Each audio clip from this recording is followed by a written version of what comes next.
Another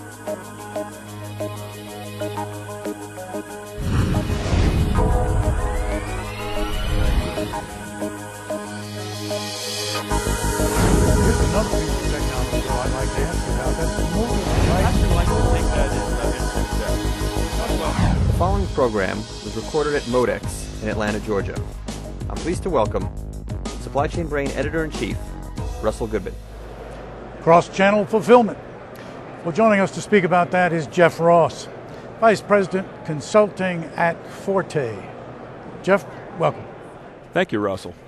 Jeff, for anybody who might not be entirely familiar with Forte and what it does, tell us a little something about the company. What's its area? Oh, I'd be glad to. We are a very innovative consulting and engineering and integration firm, performing only client-side services. And our goal is always to provide the right level of a solution that works best for our clients. It's probably fair to say that retailers are grappling right now with cross-channel fulfillment models. Question is, what's the best practice that you see arising from all of that activity? Yeah, Russell, I don't know if I would say there is one clear best practice that arises, unless we think of best practices in a little different term than we normally do. So I don't think that there's one solution that fits every cross-channel fulfillment model for the retail industry. There are some pieces of that or components of every solution that certainly make sense and would be considered a best practice, though. You know, for example, typically we're finding that with the retailers that are facing the true cross-channel fulfillment needs, some level of technology, whether it's software, automation, material handling equipment, some level is typically required to become effective at handling those multiple channels. And it can't just be sometimes a one-size-fits-all, but it may be incorporating multiple technologies to find the right solution for that specific retailer. How are these new consumer-driven trends for retail purchases and fulfillment of those purchases putting new stresses on distribution? That is, they certainly are putting a lot of stress on the distribution channel, the fulfillment operations, and I'll explain that. I want to focus, although there are a lot of areas that are stressed in the fulfillment operations by the consumer trends, I would say the two biggest, or the two most impactful, would be the amount of online ordering that happens today, that occurs today. Of course, that's not new to anybody. We're all used to doing that ourselves, and we're seeing it in our own families. But that certainly provides some challenges. And the second one is going to be I would say, is the demand for more selection. You know, the consumer seems to be constantly driving toward more selection in the marketplace. So maybe I'll start with the trend of online ordering as the first topic here. So the online trend, or the online ordering trend, is creating a lot of stress because what we're seeing in the fulfillment operations is a shift from the more traditional order profiles that we've seen with lots of lines, lots of units going to a store or a wholesaler. And the way that's shifting now, it's moving toward a lot of, when you see cross-channel, and particularly e-commerce now, it is a lot of small orders, very low lines per order count, low number of units per line. So it's a very different model than the operations in these businesses are used to working with. And the way that's occurring is it's growing over time. So it started relatively small, and we're seeing, for example, in 2011, peak season, we have some clients that we work with who are experiencing that 30 to 50% of increase in the number of online ordering versus last year. So you can imagine how that's stressing the operations. It manifests itself in higher cost per unit handled.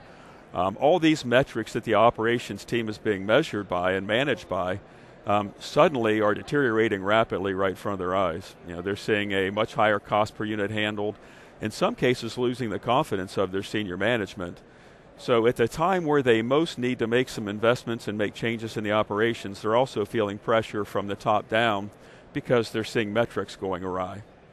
So I think that is probably the number one impact on or stress on the fulfillment operations, back to your question. And the second topic that I mentioned is the demand for more selection. I always want more out there. I want it in my color, my pattern, my whatever it is. So that is also stressing the fulfillment operations, maybe for a very different reason. I gradually need to add more and more pick locations, and that travel path to make to actually complete an order becomes longer and longer. So again, it's number one, an impact on the operational efficiency levels. The same kind of metrics that were deteriorating because of the small orders are manifested even greater now because we're also traveling more to pick those same small orders.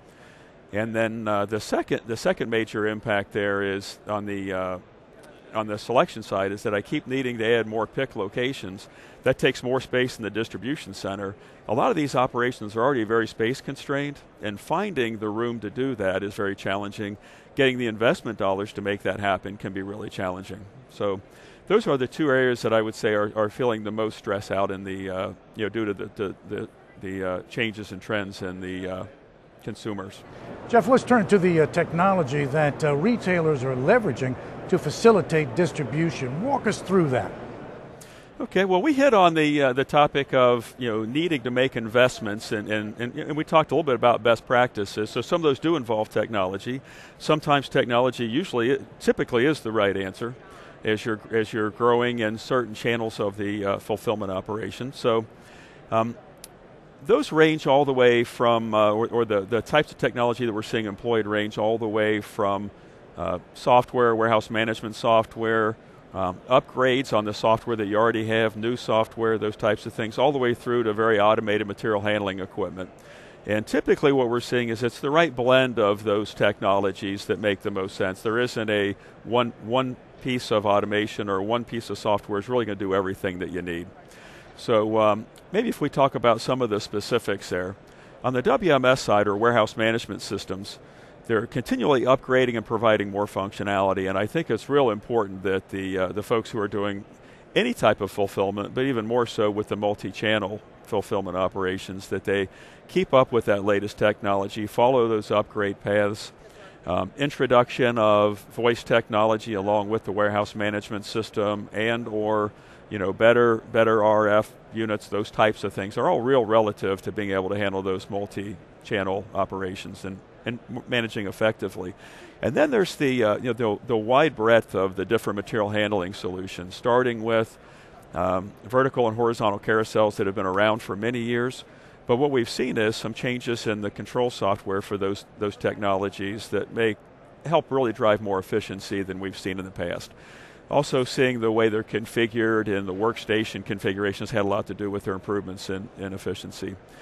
And then all the way down from, starting with those types of technologies all the way through to, picking systems like pick from light, pick to light. We have, we work with some clients who use more of a distro model. I'm going to push my product out to the stores or out to the wholesalers. And in doing so, when I receive, what I'm really doing is using a put to system. Instead of a pick from light, I'm actually putting to lights by the store. So kind of just the reverse of picking, but using the same types of technology. One of the things that we're also seeing is, in particular, we talked about e-commerce and the that particular channel and some of the challenges it presents. The batch picking and sorting can be really a challenge for those types of operations. So if I'm going to do a batch pick, I've got some technology on the light side that enables me to do a sort to light before I do the packing. Kind of break that into two steps, and which is typically not the direction we want to go, is additional handling. But what it does is it makes for a very efficient sort process and then an efficient pack process as well. One additional technology that we ought to talk about is most of these retailers are not doing the level of e-commerce fulfillment today that drive them toward solutions like a high-speed unit sorter. But that is, eventually is likely to come into play for some of those retailers as they continue to grow in the e-commerce world. That's becoming a more and more viable option for them. Here's another piece of technology, though, I'd like to ask you about. That's the mobile devices and the increasing use that we're seeing of them in shopping. So I guess the question to you is this: how is that impacting customer expectations?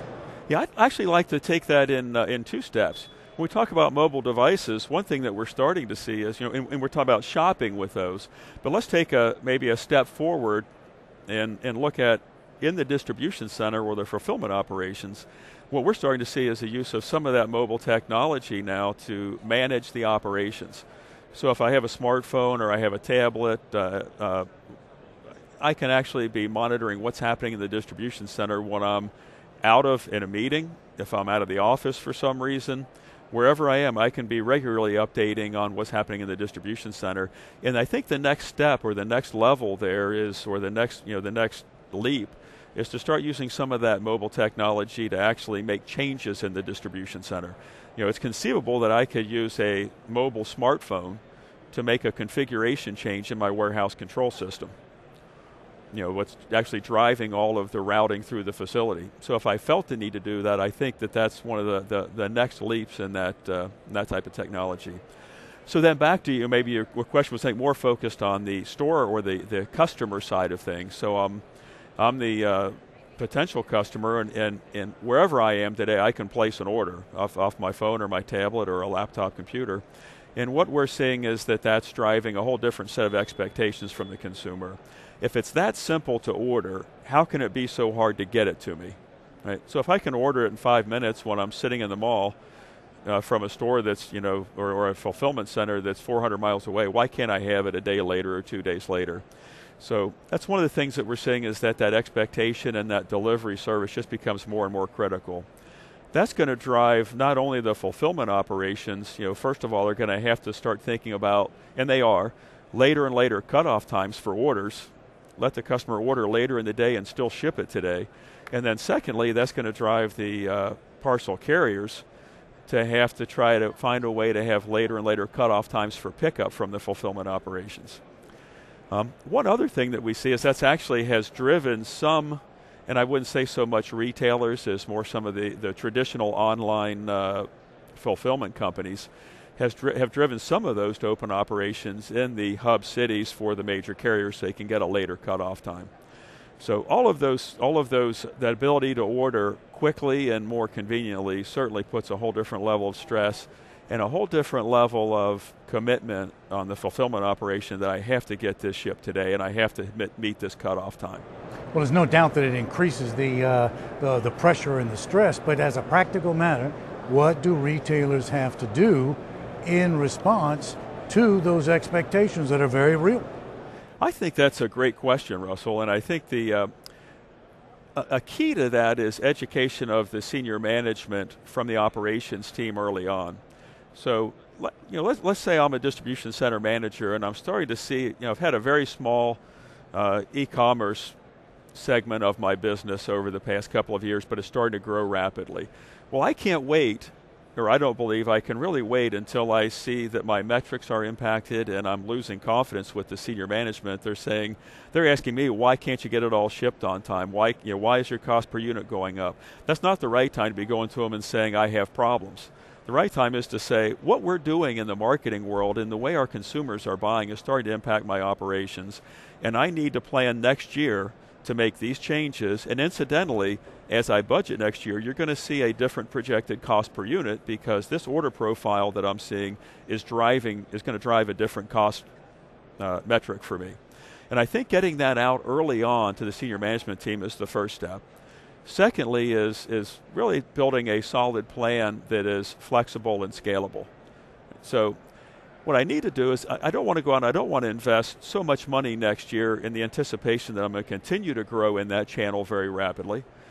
But I want to start the process, or build that foundation that I can add to without making major investments and being able to make incremental investments going forward. And one of the things, it's a couple of things we're seeing right now in the marketplace for material handling equipment in particular, is the manufacturers are coming up with some really unique and different scalable solutions. A couple of those are robot-oriented, or robotics, and it becomes relatively simple, I would say relatively, opposed to adding, major pick modules and mini load systems, adding an aisle and stacker cranes or shuttles into a multi-shuttle system. Some of the simplicity in doing robotics and adding robots and adding additional footprint tends to be a lot simpler. Rearranging becomes a lot simpler sometimes than some of the more traditional methods. And I did mention, I think, that the multi-shuttle is another one of those examples where, compared to the original or the typical mini load system, as I introduce technology like something similar to a multi-shuttle system, it gives me the capabilities to add shuttles into that system to get additional throughput if I don't need more storage but just need additional throughput. So that's another example where we find a very flexible means to be able to scale into the future without making quite as much investment today. But I think that key is early on education of the senior management, set the expectations, and then build that plan and make sure the plan's scalable and can be implemented in phases that really make sense as you grow. Well, let the education begin. Jeff, thank you so much for meeting with us today. Oh, I enjoyed it. Thank you, Russell. Jeff Ross, Forte, speaking with us today about cross-channel fulfillment. Thank you for watching.